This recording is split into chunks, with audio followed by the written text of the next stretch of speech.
Carl Sagan once warned of a world where people, unable to discern reality from illusion, would slide back into superstition and darkness. He spoke of a time when truth itself would erode, when those in power would operate unseen, and when the people, adrift in confusion, would mistake their own cages for freedom. That world is not a distant nightmare, it is here. There is something deeply wrong. Everyone can feel it, like a slow decay beneath their feet.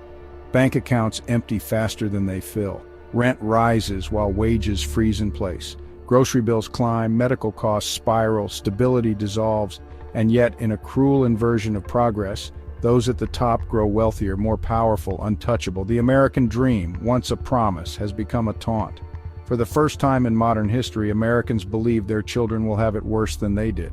And yet, ask why this is happening, and the answers scatter into confusion. Some say immigrants, some say laziness, some say woke policies, or global elites, or government incompetence.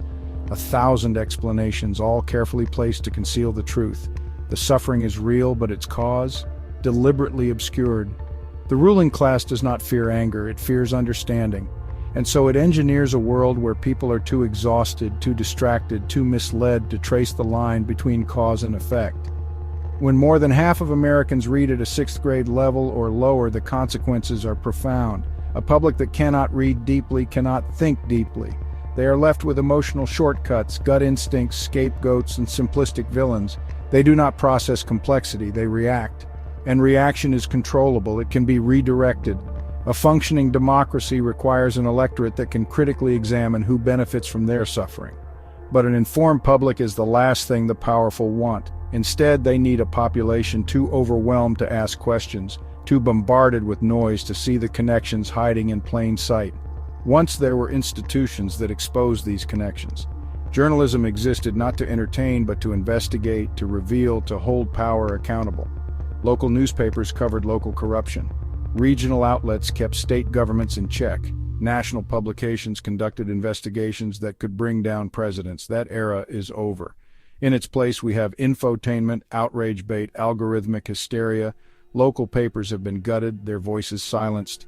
Investigative teams have been replaced by repackaged press releases. What remains is not journalism, but entertainment disguised as news, a machine that does not seek to inform, but to enrage, distract, and distort. Truth has been monetized, manipulated, and buried beneath a flood of manufactured outrage.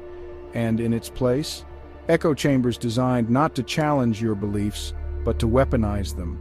A handful of corporations control nearly everything Americans see, read, and hear. 6 conglomerates own the vast majority of media. Tech giants determine which stories are amplified and which are buried. And the billionaires who own these platforms are not neutral actors. They are power brokers shaping reality itself. Jeff Bezos, whose empire relies on government contracts, is careful about how his Washington Post covers those in power.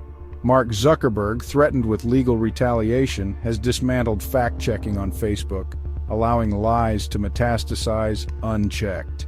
And then there is Elon Musk, who once styled himself as a renegade but has transformed his social media empire into a state-controlled propaganda machine. These men do not just control wealth, they control the narrative, they control perception itself. For millions, news no longer comes from careful reporting. It comes from networks that have perfected mass psychological manipulation.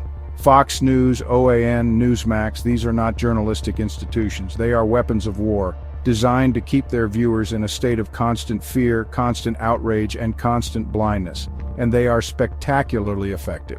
The formula is simple. Take economic despair and redirect it. Turn anger downward, never upward. Create an enemy, real or imagined, and make them the villain. It is not the billionaires who ship jobs overseas, it's immigrants. It is not the corporations hoarding wealth, it's welfare recipients. It is not the tax cuts for the ultra-rich that drain the treasury, it's the deep state. And just like that, the public is trapped in a hall of mirrors, fighting ghosts while the true architects of their suffering continue looting unchecked. Nowhere is this strategy more devastating than in the greatest economic heist in modern history, the long con of supply-side economics. Over 40 years, $50 trillion has been siphoned from the bottom 90% and funneled to the top 1%, not by accident, not by market forces, by design.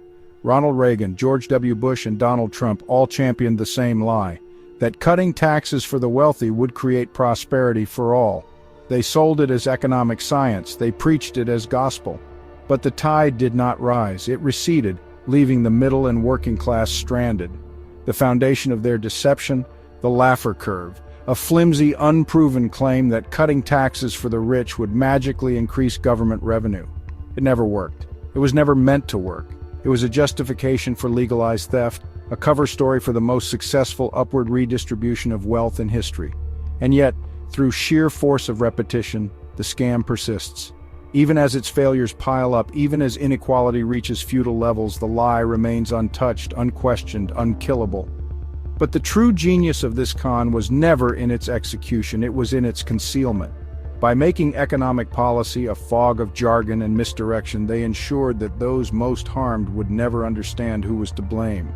And when the pain of stagnating wages, of rising costs, of vanishing futures began to set in, they handed people scapegoats to blame.